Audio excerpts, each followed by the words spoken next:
नमस्कार दोस्तों, स्वागत है आपका स्टडी फॉर सिविल सर्विसेज में। वीडियो को पूरा देखिए। कोई भी आपका फीडबैक है, कोई सजेशन है, तुरंत वीडियो में कमेंट करके जरूर बताइए। अच्छा लगे तो वीडियो लाइक जरूर कर लीजिए और ऐसे वीडियो लगातार फ्री में पाने के लिए चैनल को तुरंत सब्सक्राइब कर लीजिए और बेल आइकन को जरूर टैप कर लीजिए ताकि आगे भी सारे वीडियो आपको मिलते रहे। यूट्यूब में फॉलो करते हैं तो प्लीज ये वाला फ्री टेलीग्राम चैनल जरूर ज्वाइन कर लीजिएगा। सारे नोटिफिकेशन, सारे अपडेट यहीं पे आते हैं, ध्यान रखिएगा। स्टडी फॉर सिविल सर्विसेज का कोई भी पेड ग्रुप अगर आपको ज्वाइन करना है तो सिर्फ 856480560660897423864455 यही नंबर है हमारे, सिर्फ जहां पे कॉल या व्हाट्सएप कर सकते हैं।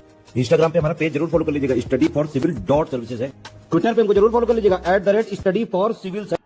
इस वीडियो में हम अपनी मेंस आंसर राइटिंग प्रैक्टिस को कंटिन्यू रखते हुए एक नया इंपॉर्टेंट टॉपिक क्वेश्चन के फॉर्म में कवर करेंगे। तो चलिए आगे बढ़ते हैं और क्वेश्चन के फॉर्म में एक नए टॉपिक को समझते हैं। हमारा क्वेश्चन कह रहा है, what is the nexus between organised crime and terrorism, discuss in brief. संगठित अपराध और आतंकवाद के बीच क्या संबंध है, संक्षेप में चर्चा करें। सबसे पहले हम संगठित अपराध या ऑर्गेनाइज्ड क्राइम की डेफिनेशन बताएंगे। हम बताएंगे कि United Nation convention against transnational organised crime यानी कि अंतर्राष्ट्रीय संगठित अपराध के खिलाफ संयुक्त राष्ट्र कन्वेंशन के अनुसार संगठित अपराध किसे कहा जाता है, तो एक संगठित आपराधिक समूह द्वारा जो अपराध किया जाता है उसे संगठित अपराध कहते हैं। लेकिन इस संगठित आपराधिक समूह या ऑर्गेनाइज्ड क्रिमिनल ग्रुप क्या होता है, तो ऑर्गेनाइज्ड क्रिमिनल ग्रुप की डेफिनेशन दी हुई है United Nation convention against transnational organised crime ने, और इसके अनुसार ग्रुप ऑफ 3 पीपल, एक 3 या अधिक व्यक्तियों का एक समूह जो बेतरतीब ढंग से नहीं बनाया गया है, जो कि रैंडमली फॉर्म नहीं है, मतलब एक प्रॉपर एक उद्देश्य से बनाया गया है, कुछ समय के लिए जो विद्यमान रहता है, एक प्रॉपर टाइम पीरियड के लिए जो विद्यमान रहता है, और जिसके द्वारा जो काम किए जाते हैं उनमें कम से कम 4 साल की कैद हो सकती है। 4 साल के दंडनीय काम के लिए उनमें से एक काम कोई किया जाता है। तो ये एक जैसे कि संगीत कार्यक्रम में मतलब कि जैसे किसी कॉन्सर्ट में कोई भगदड़ मचा देना, इस तरीके का कोई एक्ट करना फॉर एग्जाम्पल।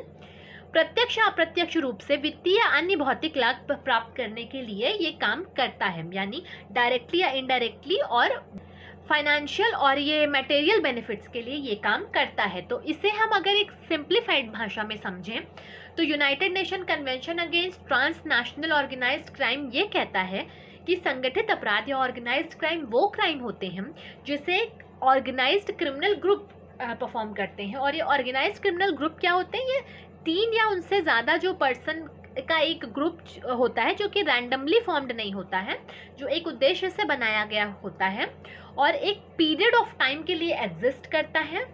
जैसे कि कुछ एक्टिविटीज़ का अगर हम एग्जांपल दें तो कॉन्सर्ट में कोई इस तरीके की एक्टिविटी करना जिससे कि भगदड़ मचे, जिससे क्रिमिनल एक्टिविटी कोई हो सके। और ये जो क्राइम करते हैं ये ऑर्गेनाइज्ड ग्रुप, ये कम से कम 4 साल के लिए पनिशेबल होने चाहिए, उसे हम ऑर्गेनाइज्ड क्राइम की कैटेगरी में रखेंगे। इसके अलावा इनका जो ऑब्जेक्टिव होता है क्राइम करने का वो होता है फाइनेंशियल या अदर मटेरियल बेनिफिट्स। इसके बाद संगठित अपराध अवैध तरीकों से मौद्रिक लाभ के मकसद से किए जाते हैं। तो मेनली अगर हम बात करें तो ऑर्गेनाइज्ड क्राइम का जो मोटिव होता है, जो ऑब्जेक्टिव होता है, ये मॉनेटरी गेन होता है, ये इनका मौद्रिक लाभ इनका जो उद्देश्य होता है। इसके साथ ही साथ संगठित अपराध प्रकृति में अंतर्राष्ट्रीय होते हैं, यानी कि ये रीजनल नहीं होते हैं, ये ट्रांसनेशनल होते हैं। इसके अलावा ये देश की सुरक्षा के लिए एक बहुत बड़ा खतरा भी होते हैं। अब हम ये समझेंगे कि संगठित अपराध के अंदर कौन कौन सी गतिविधियों को शामिल किया जाता है। तो जैसे कि नशीली दवाओं के दुरुपयोग और उसके अलावा नशीली दवाओं की तस्करी करना, हथियारों की तस्करी करना, और बहुत से जो इलीगल चीज़ें हैं उनकी तस्करी करना, स्मगलिंग करना। इसके साथ ही साथ मनी लॉन्ड्रिंग और हवाला, फिर कॉन्ट्रैक्ट किलिंग भी ऑर्गेनाइज्ड क्राइम का ही एक हिस्सा है। फिर आतंकवाद और नार्को आतंकवाद, नार्को टेररिज्म, फिरौती के लिए अपहरण, वेश्यावृत्ति, कामोद्दीप चित्र यानी पोर्नोग्राफी, साइबर क्राइम्स और फेक करेंसी बनाना, उसे डिस्ट्रीब्यूट करना। तो ये कुछ एग्जाम्पल्स हैं जिन्हें हम दे सकते हैं ऑर्गेनाइज्ड क्राइम की कैटेगरी में।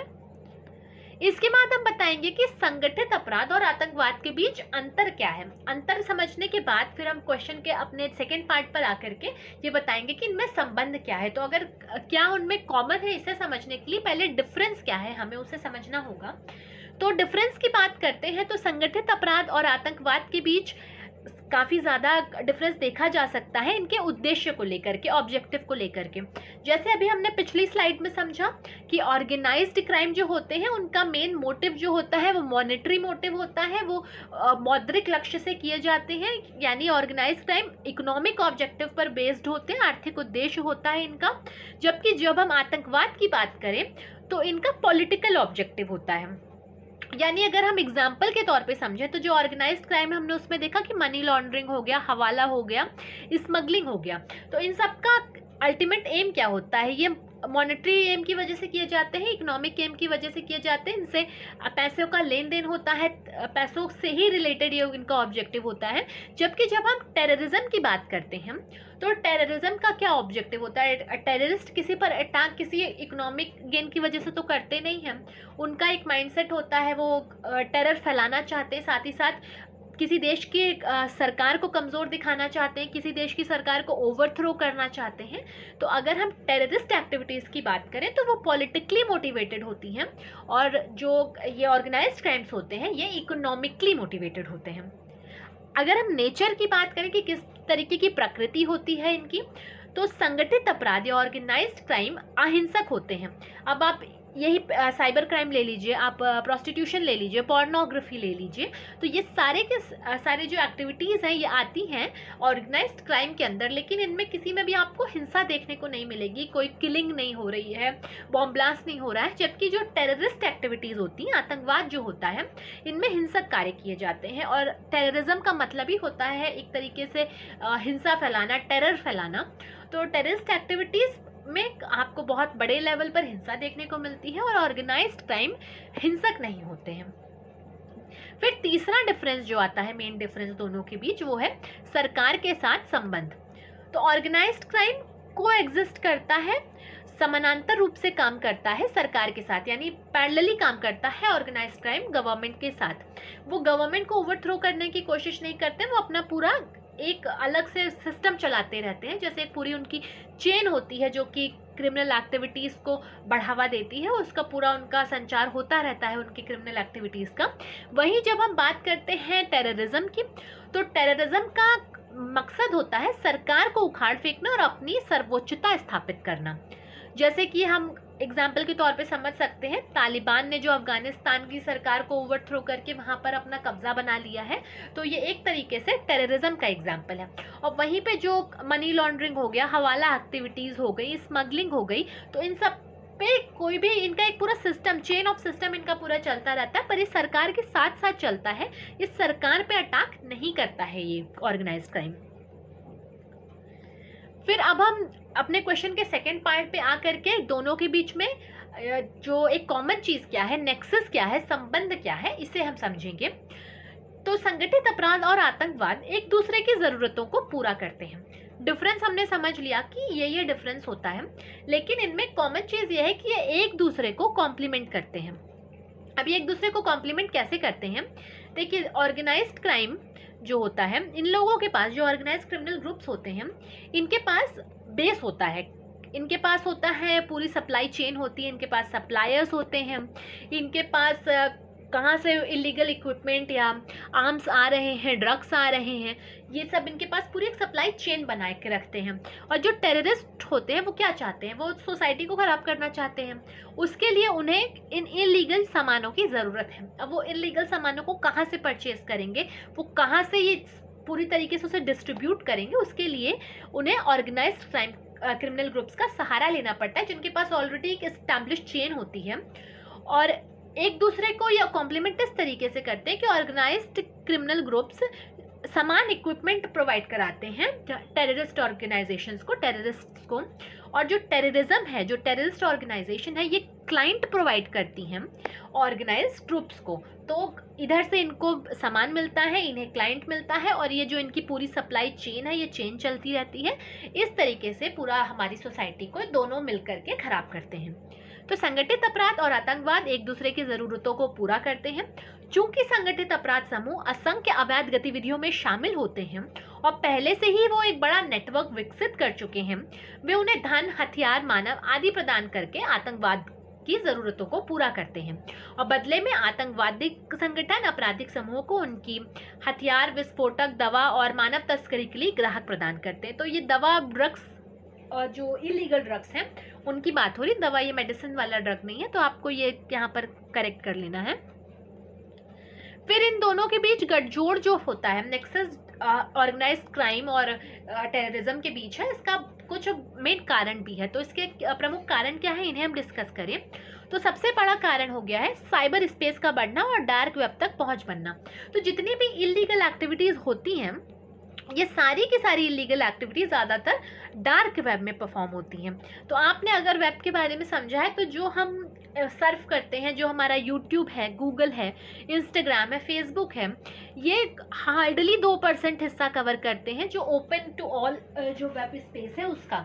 बाकी इसके नीचे आता है डार्क वेब। डार्क वेब में होती है इलीगल एक्टिविटीज़, और डार्क वेब को आप गूगल के थ्रू या फिर किसी और जो सर्च इंजन है उसके थ्रू ऑपरेट नहीं कर सकते। एक टॉर ब्राउज़र होता है, एक अनियन के शेप का एक ब्राउज़र होता है, जिसके अनियन के सिंबल का एक ब्राउज़र होता है, टॉर ब्राउज़र, उसके थ्रू ही आप डार्क वेब को एक्सेस कर सकते हैं। तो इससे इलीगल एक्टिविटीज़ इसमें परफॉर्म की जाती हैं। बिटकॉइन में यहाँ पे ट्रेडिंग होती है, एनोनिमस रहते हैं लोग जो भी इलीगल एक्टिविटीज़ परफॉर्म करते हैं।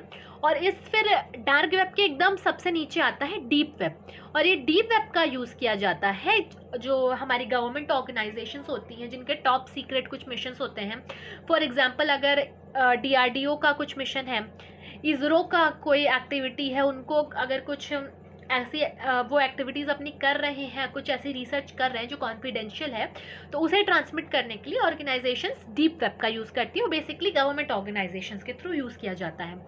वहीं पे जो टॉर ब्राउज़र है, इसे यूज़ किया जा सकता है, पर इंडिया में इसे यूज़ करना इलीगल है। तो अगर आप इसे एक्सेस करते हैं और आप अगर पता चल जाता है, तो आपको शायद कार्रवाई आपके ऊपर की जा सकती है। तो ये तो साइंस एंड टेक्नोलॉजी का पार्ट हो गया। लेकिन मेन कारण जो इन दोनों ऑर्गेनाइज्ड क्राइम और इसके अलावा टेररिज्म के बीच जो नेक्सस बन रहा है, इसका एक बड़ा कारण ये है कि लोगों की डार्क वेब तक पहुंच बढ़ रही है। तो डार्क वेब तक पहुंच बढ़ रही है, तो लोगों को वहां पर अपनी जो ज़रूरत है, मतलब जो टेररिस्ट की ज़रूरत है, वहां उन्हें सामान मिल जा रहा है। इसके साथ ही साथ जो क्रिमिनल ऑर्गेनाइजेशंस हैं, ऑर्गेनाइज्ड क्राइम की, इन्हें क्लाइंट्स मिल जा रहे हैं। तो इस वजह से नेक्सस दिन पे दिन बढ़ता जा रहा है। उसके अलावा स्टेट सपोर्ट कर रहे हैं, कई बार देखने को मिलता है राज्यों द्वारा इनका समर्थन हो रहा है। इसके अलावा समाज में मौजूदा भेदभाव और असमानता, तो जो लोग डिस्क्रिमिनेशन का शिकार होते हैं, जिन्हें समाज में प्रताड़ित किया जाता है, उन लोगों की मेंटालिटी चेंज हो जाती है। तो वो टेररिज्म की तरफ कभी कभी माइग्रेट कर जाते हैं, कभी कभी ऑर्गेनाइज क्रिमिनल ग्रुप्स का हिस्सा बन जाते हैं, क्योंकि जो लोग समाज में प्रताड़ित हो रहे हैं उन्हें ये ऑर्गेनाइज क्रिमिनल ग्रुप और टेररिस्ट ब्रेन वॉश करने की कोशिश करते हैं। और इससे ये होता है कि जो आदमी ऑलरेडी मेंटल स्ट्रेस से गुजर रहा है, उसके साथ कुछ बुरा हुआ है, समाज ने बुरा किया है उसके साथ, तो ये होता है कि उसका माइंड उस टाइम पे कमज़ोर होता है, और उस समय का फ़ायदा उठा के ऑर्गेनाइज क्रिमिनल ग्रुप्स या टेररिस्ट ग्रुप जो है उन्हें ब्रेन वॉश करके अपने में मिला लेते हैं। और इस वजह से समाज में भेदभाव और असमानता के कारण ये ऑर्गेनाइजेशंस मजबूत होती जा रही हैं। उसके अलावा गवर्नेंस में थोड़ा सा लैग देखने को मिलता है, जो इनफेक्टिवनेस देखने को मिलती है, ये भी एक बड़ा कारण है बढ़ते हुए नेक्सस का। फिर हम आगे वे फॉरवर्ड सजेस्ट करेंगे। हम बताएंगे कि इस बढ़ते गठजोड़ से निपटने के लिए कुछ कदम हैं जिन्हें उठाया जा सकता है, जैसे कि एंटी नारकोटिक सेल्स बनाई जा सकती हैं, UAPM यानी अनलॉफुल एक्टिविटीज प्रिवेंशन एक्ट को सशक्त बनाया जा सकता है, और मनी लॉन्ड्रिंग को रोका जा सकता है, इसके लिए कानून बनाए जा सकते हैं और स्ट्रिक्ट। इसके अलावा फाइनेंशियल एक्शन टास्क फोर्स के सैंक्शंस काफ़ी इंपॉर्टेंट हो जाते हैं जब हम इस तरीके के बढ़ते नेक्सस को रोकना चाहें। इसी के साथ हमारा ये टॉपिक कंप्लीट होता है। आने वाले वीडियो में हम नया इंपॉर्टेंट टॉपिक क्वेश्चन के फॉर्म में डिस्कस करेंगे। बने रहिएगा चैनल के साथ। मिलते हैं नेक्स्ट वीडियो में। Thank you for watching.